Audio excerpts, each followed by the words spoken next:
there. I'm Kris Fleming, the Genius Cultivator, and I had this very interesting idea. I was just sharing with my guest here, whom I'll introduce in a moment. One of the favorite parts for me about any networking event is when people get together and tell their stories, their worst deal, their best deal, their longest deal, their most creative deal. I love how we all get together and share these stories, and we have the opportunity to learn from one another, whether it's from successes or mistakes. So I thought it would be really fun to create this repository of edutainment, I'm calling it. I didn't coin that phrase. I don't remember where I found it, but that's what we're doing. I'm here today with our very first guest, Miss Angel Hagen. Thank you so much for joining us to tell you about your most deal. Most good, most bad, most long, most short, whatever it is. Would you take a few minutes to introduce yourself? Tell us where you're from and how you got into real estate? My name is Angel Hagen. My husband and Jeremy and I, we own Mastiff Home Buyers in Kansas City. He is in the construction trade, so that was the first thing that kind of pushed us towards real estate. Going to one of the classes, going to the 3-day thing, them telling you that you can be a millionaire and all of that. And we said, well, this is interesting. This is something that maybe we should try because it really was within his knowledge and skill set. And so we jumped in. I had a full-time job and I really loved it. And started not liking my job so much. Now I'm at it full time as well after being laid off in 2022. It's still a huge learning curve because, this was not my industry. Running a business was not his skill set. He's the hammer guy. He throws Okay. the hammer. He can fix anything. He is the person that I bring in when stuff's not working and I'm like, I need this fixed, as it revolves around a house, he can fix it. So Right. um so we kind of jumped in accidentally, and just really started learning and trying to figure stuff out. So it is a big leap for me, kind of coming from um, mental health and substance use is my background. I worked in the state government and healthcare industry for health insurance. So real estate is like totally different. I'm always Right. like Yeah, that. I'm that's like, night and oh my day. gosh, what's going on over here? It was not Right. like this in healthcare. So we've been in Kansas City. We moved really to start the business. We moved from Topeka, Kansas, where we were. Our kids are grown. So we were like, we don't have to live here anymore. So let's go to Kansas City and start our business. So that's what we did. Thank you so much for sharing that with us. What is your experience level? Have you done 2 deals, 200 deals? Do you have a particular asset type that you really like? Let's see. We've done 3 flips. We have a rental. We have had some experience with creative financing and now mobile homes and mobile home parks. One of our first endeavors was a mobile home park that I found, and it was kind of close to us. We are really kind of trying to focus a lot more on mobile homes because we need to build up some cash, and so mobile home investments, just the homes themselves, are a good cash flowing asset, and it's not as competitive. So our experience is kind of, try a little bit out here, try this, try that. When I was working, it was really hard to focus on mobile homes. But then as I started thinking about it more, I thought, well, why don't I go back to this? Because this was something that I wanted to do before, but it's a totally different animal, totally, than Yes. single family homes. Yes. And it takes a different kind of commitment. You're dealing with different kinds of people. When I had the time, it was like, wow, I should probably maybe go back to doing some focus around these mobile homes. In the recent past, we've flipped 2 of those and sold them. One we sold cash, and the other we sold on owner financing. I love that you're pointing out how there are so many different ways to do investment real estate. I think that particularly for newer folks who are less aware of the industry, their immediate thought is, oh, you got a couple of houses or a couple of duplexes. And that's how, yeah, I think that's how the majority of the non-investors think about investment real estate. I'm glad that you highlighted that. Can you tell us your story? What's the deal that you brought to us today that is the most good, the most bad, the most long, the most short, whatever it is? Well, I will admit, we are still waiting on, that best deal, that one that we, are going to say, oh my gosh, we made so much money on that and we did so well on that, that you always want to talk about it because we just haven't had it. We've had the opposite. We've had some tough roads. And it's not as easy as everybody says it is. Oh, well, go flip a house.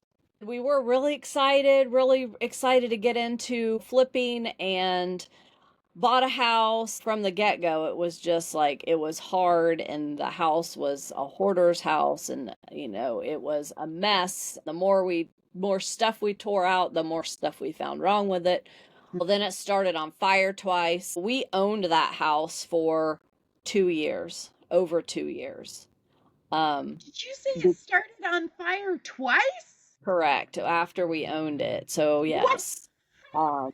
Um, Well, the first time they said it was probably electrical, which then was another cost added because then we had to tear out all of the electrical and put all new in.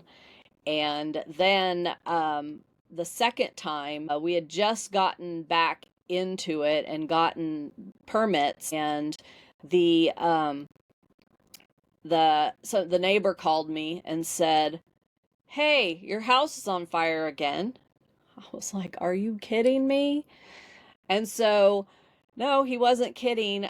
We think that there was somebody in the house. They had kicked in the back door.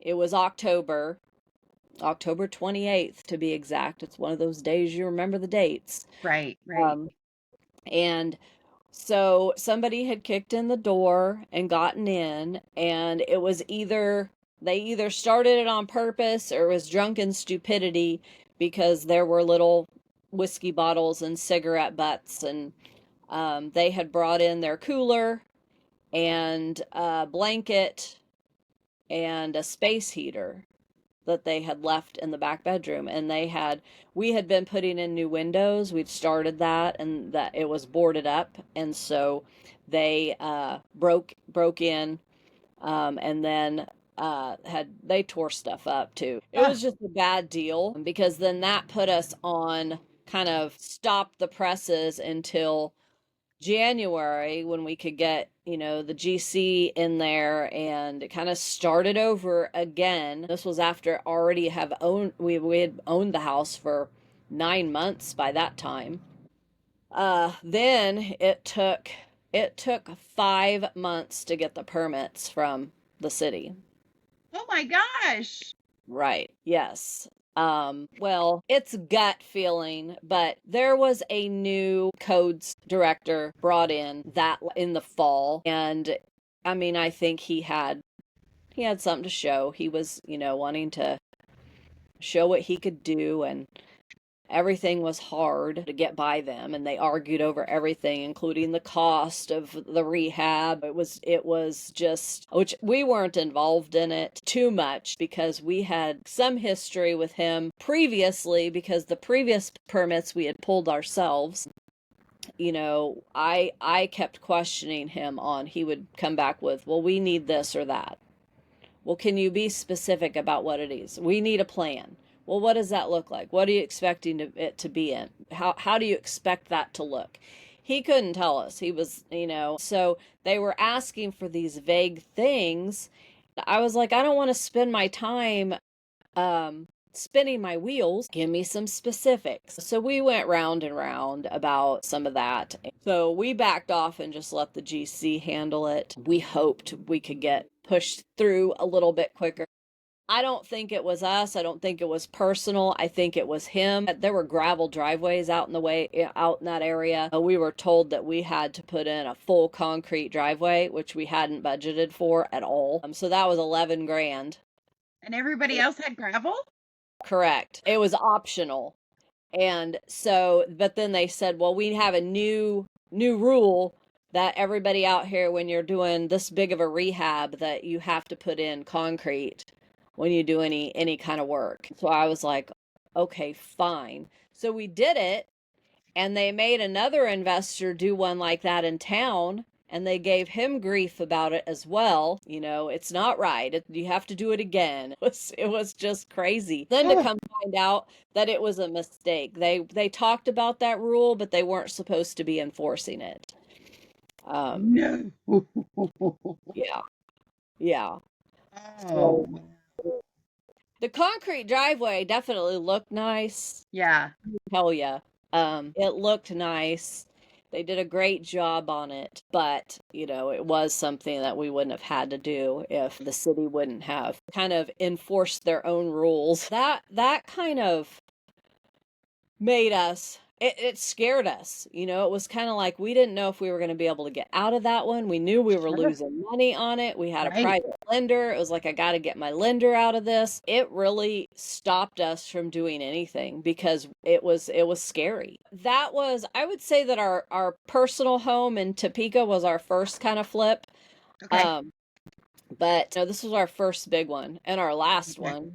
I will not ever buy a hoarder house again. All the people that are like, "Ooh, this smells like money," and I'm like, "Oh no, it smells like a big headache." Money pit. Yeah. Yeah, Yeah. I've got a friend who specializes in hoarder homes. That's exactly what she looks for, and I don't Mhm. know how many she's done. A lot. I think, hindsight always is, 2020. We should have paid a little bit less for it. I mean, not a lot. We were pretty close, but we should have paid less for it. The- I don't know that that still would have helped us. The market did help us a little bit because the market increased while we were sitting there with this house that we had owned. The market increased and we were able to sell it for over what we had originally planned. So that did help, but it Thank was goodness. still a big loss for us. Ugh. So this was a single family site built home. Mhm. How Yeah. many bedrooms and bathrooms and square footage do you remember? It was a small 3-bed, 1 bath. It was about 950 square feet. Oh, okay. It had originally been built for the military housing. They started building these homes and then they decided they wanted to build them somewhere else in the city, so they moved them. I don't know. And this house had been in the same family for years. It had been transferred over from the people who bought it in the east to, their kids and then on down the line. It Gotcha. was Gotcha. I mean, it was just such a huge endeavor just to clean it out because the guy was a scrapper, so he'd go around and pick up scrap and go store it at his house. And he Mm-hmm. had sheds that were like packed full. You open the door and stuff fell out. He had like 5 riding lawnmowers. He had 40 weed eaters. He had tons of fishing poles. There was so much stuff in that house Now and the hang on yard. just a minute. I have quite a few fishing poles myself. I bet you don't have this many. No, I'm sure I don't. I don't think he fished either. I just think he had the fishing poles. I don't know why. I Um, do love to fish. That is my happy place. I mean, he may have fished, but there's no way he needed all of those fishing poles. There was a lot of them. Just cleaning it out was a huge endeavor, getting rid of all of that stuff and the stuff out of the yard, which then created a lot of other things that you had a bunch of trash and crap in the yard forever. So it didn't make for such a great yard, which that was a learning experience. It was like there are little things that you don't think about when you're walking a house. So yes, you can pick up all the stuff out of the yard, and that's one cost, but you have to also think about grading and bringing in some soil, being able to plant grass, and those kinds of things when you have these kinds of houses because there was metal back there for a long time, and we would have people come in and scrape it, and we tried to bury it and tried to get it, and then we had a guy bring in dirt, dump the dirt. We were trying to also grade so we get Right? it the water away. We went through 2 agents with this house. The first agent, because it was an old house and it was, I mean, it was on a crawl space. This crawl space was tiny. Like Jeremy had to dig it out to get it to pass inspection because it was so small that Oh my goodness. a person really couldn't even get in there. Yeah. Um, and so the floors, though, were wavy. Extra fun. We had 4 foundation companies and a structural engineer all say there's nothing you can do about it. It is what it is. Yes, it's an old house. It was built. We had done the foundation work. That was the first thing we did. Right. Was the foundation work. And they put a beam and the structural engineer was like, they did all the right things. There's Right. nothing, so it's not going to go anywhere. Uh-huh. Is what they all said. Just don't play marbles in there. Well, right. So I mean, but that was an issue with getting it sold. Yeah. And our first Yeah, agent, especially if somebody's trying to get a government-backed loan, right? yeah, well, and so the first agent, she was like, I don't know what to do. She just gave up. So I went and got another agent. I'm like, I think I just got fired by my real estate agent. Who does? Flying every now and then too, if I'm being honest about it. So, so I went and got another one. She said, let's stage it. I said, okay. We staged it. We still had trouble with it, with just because there was that perception. Even though we had new inspection, we had the structural engineer's report, we had all of this stuff in there, there was still a perception about it. We had 2 contracts on it, and they both got scared to death during the inspection period and canceled the contract. So it was kind of a big roller coaster. Yeah. Just even the sale during I'm trying to think when we listed it the second time. The second time, I mean, it was listed. We had listed in October the first time, which, that's not the best time at all.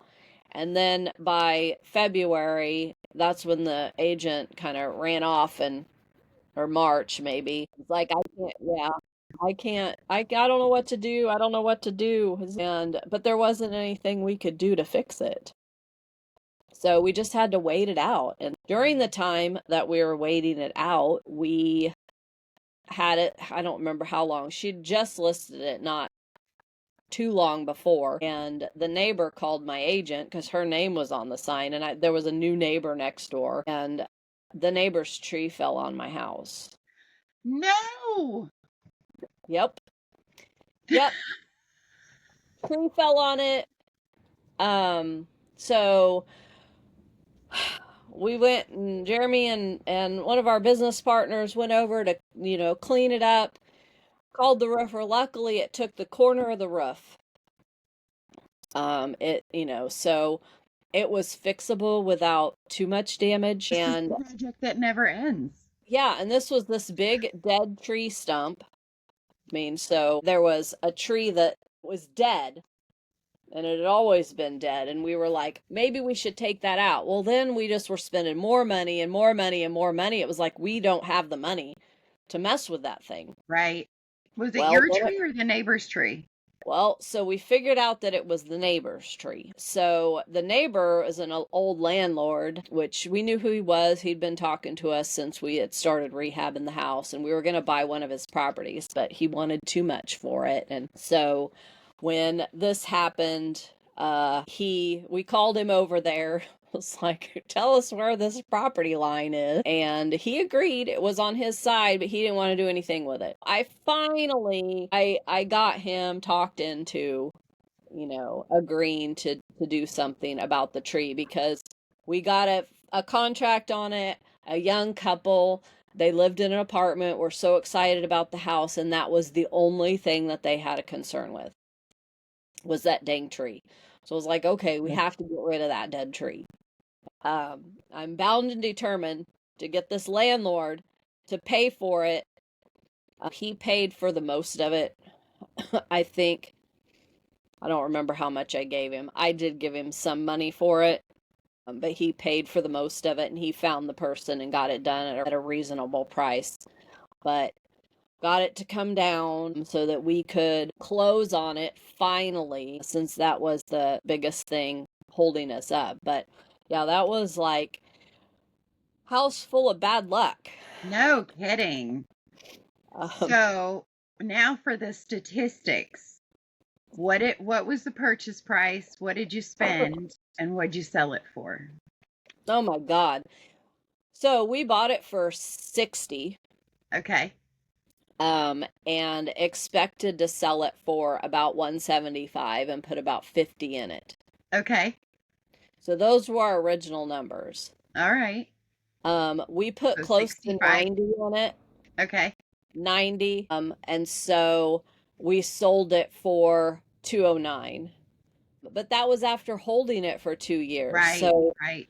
I mean, I think, you never know. I'm definitely not a great bookkeeper. I mean, I would say we lost probably 80 grand on that deal.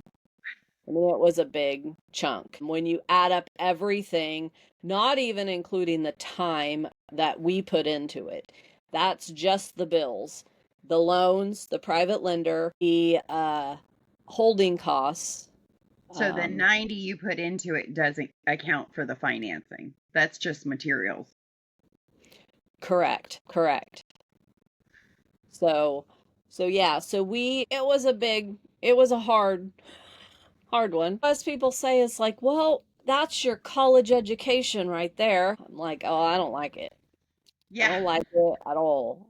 Well, that's another reason I'm putting together these materials is, there's that old saying that you pay for your education one way or another. Yes. That is the Yes. purpose of this edutainment I that we're know. Well, and putting I together. see all these young folks out there all excited and they are like, oh, I'm going to do this firehouse. And I'm just like, don't.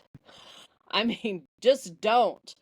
Unless it's, I mean, probably a $300,000 house or, more, it's probably not going to be worth it, especially with today's costs of materials. You're going to Yeah. spend so much on that, just fixing the structural stuff. Well, I don't want to send the message of don't, but I do want to send the message of folks go in with your eyes wide open. Know what can happen. Yeah, if it was easy, everybody would do it. It's not easy. It's real work. Who stands out in your mind for helping you along the way? Was anybody the shining star? And I really appreciate that person. Yeah, well, our private money lender, he was easy to deal with. He's a business partner, so we own our mobile home park with him. He lent us the money, and he was probably less in distress when I called him and said we had another fire in the house than I was. I was like, well, you're taking it a lot better than I am. And as a private money lender myself, I can't even imagine. Well, if one of my borrowers called me and said we've had a second fire and then a tree fell on them. No, he said, well, that's not good.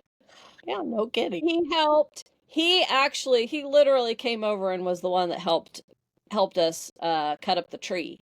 Wow. Him and Jeremy cut up the tree and loaded the tree on a trailer and went and dumped it in our backyard because we had 4 acres back then. It was before we sold our house. He helped, and he was always there to help. And I think, yeah. So I think, the little things that came here and there that we had to go and fix, he would go and help Jeremy fix them. And he was definitely a good one to have along the way. He didn't run away. He still talks to us, even I mean, even if he didn't have to talk to us because of the mobile home park, he would still talk to us. So yeah. I'm glad you haven't totally dismissed us with this, crazy stuff that we brought and whatever. It's our vibes or something. And so he's been the best one. But yeah. He's who I wanted to protect. It was like, I have to get his money out of this house, and so it was definitely a college education. So yeah. Other than just not doing the project, If you had it to do over again, what are some of the things you would do differently? I would offer less. Hmm. I should offered 40. So just thinking about some of the things that we really didn't budget for as far as rehab, like the ground, the stuff Right. outside.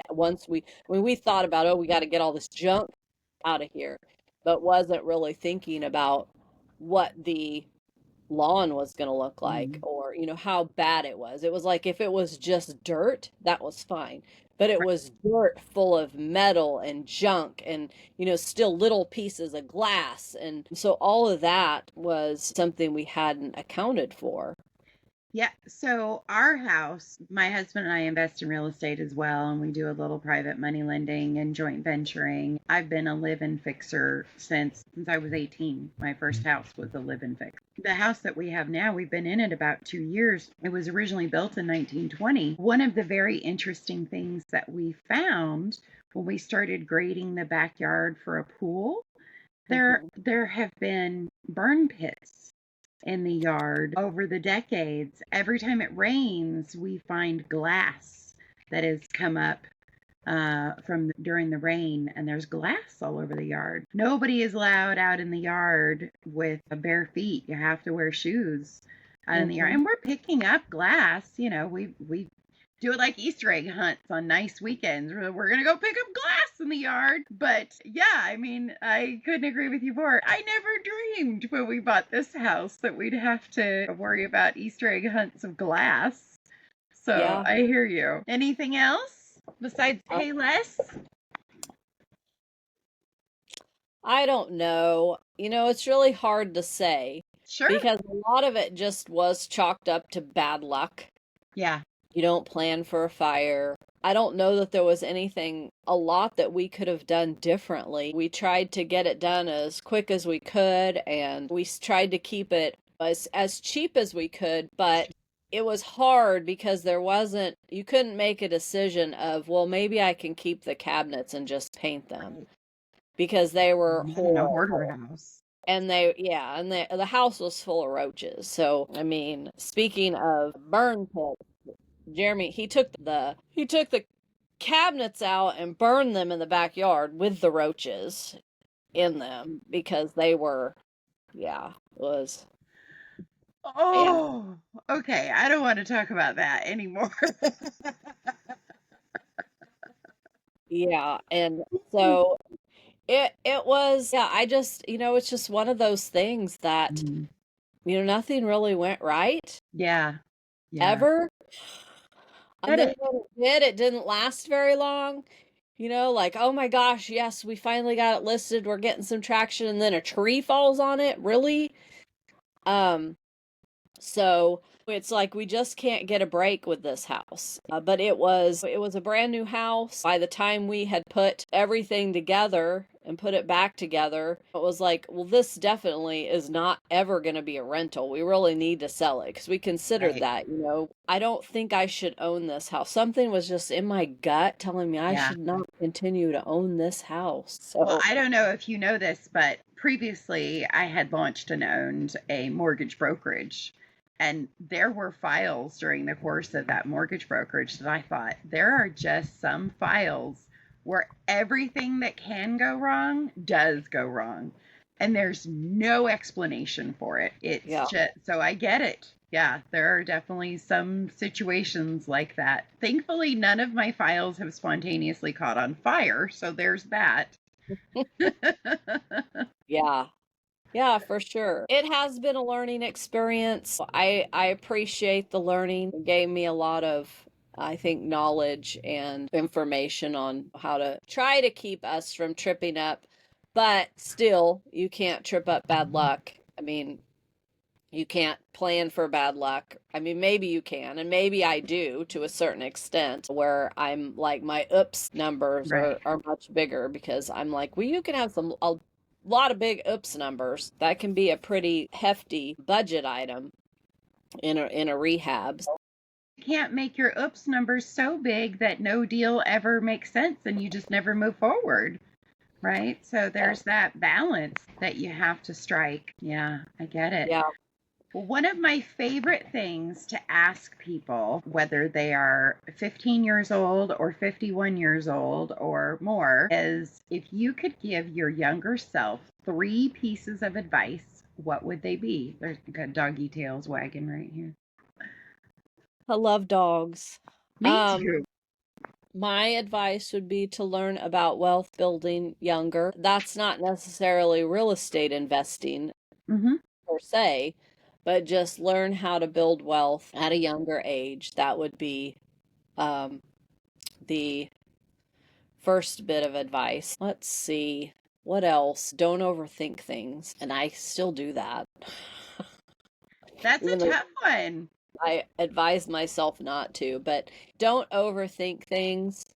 Um, and don't let yourself get caught up in, the bad things that happen. That's good. You have to just keep going. And I don't know if that's advice, because I've always just kind of kept going, my whole life. So I also appreciate being able to learn. I mean, I know enough about the technical side of things and like the rehabbing side of things, but that's really where Jeremy is. He's skilled and that's his knowledge. And so I trust him to really Yeah. make those decisions. And I'm like, I don't have to learn this. Other third bit of advice might be to build your network of people who know all the things that you don't. Yeah. I have always been a person independent, do things myself, take care of things without, help, don't ask for help. So that would be another one is, ask for help. Yes. Be willing to be vulnerable and say, Mm-hmm. I don't know how to do this, or I don't want to do this. I need Yes. help doing it. And build your networks of people so that you can call on them when you need them. I said that to someone at a networking event yesterday evening. I said, I don't have to know all the answers. I just have to know the people who know them. Mm-hmm. Yeah, I love that. Right. That's right. Well, thank you so much. This has been truly a remarkable story, and I really appreciate your willingness to open up and share it. If people would like to reach out to you to work with you in some way, how can they do that? So they can reach me. My email is angel@mastiffhomebuyers.com. So Mastiff like the dog. And Is that named after a dog? Did you have a yeah, mastiff? yes, we did have 2 of them. We lost the older one last March, but we have one. Great And dogs. yeah, they're Mastiff pit mixes, and just love them to death. Yes. It's like, well, what do we name our business? Well, let's name them after the dogs. And I aspire to help dogs. I'm like, that's one of the things that I want to build my business to be a tool that can help dogs. My husband and I often say that we work so hard to provide our dogs with a better life. You saw that we have wagging tails Yes. back here. So this is our boy, T-Rex. You say hi. Say hi. I'm a business dog. There's Betty. Betty is Rex's dog. So Rex is my dog and Betty's his dog. All right, you two go lay down. Go lay down. We're definitely here if anybody ever wants to talk through anything. Like I said, we are moving our investments and our focus over to mobile homes and mobile home parks. So I have stories to tell about that as well, for sure. Especially with the mobile home park, that is a really different experience and something that I recommend people do lots of due diligence before jumping into that. So, well, maybe we can do a second episode about mobile home parks. Yeah, well, maybe I'll have another one by then. So, okay, all right, I love it. Was there anything I I can do for you? Not that I can think of at the moment. Thank you again for being so generous with your time.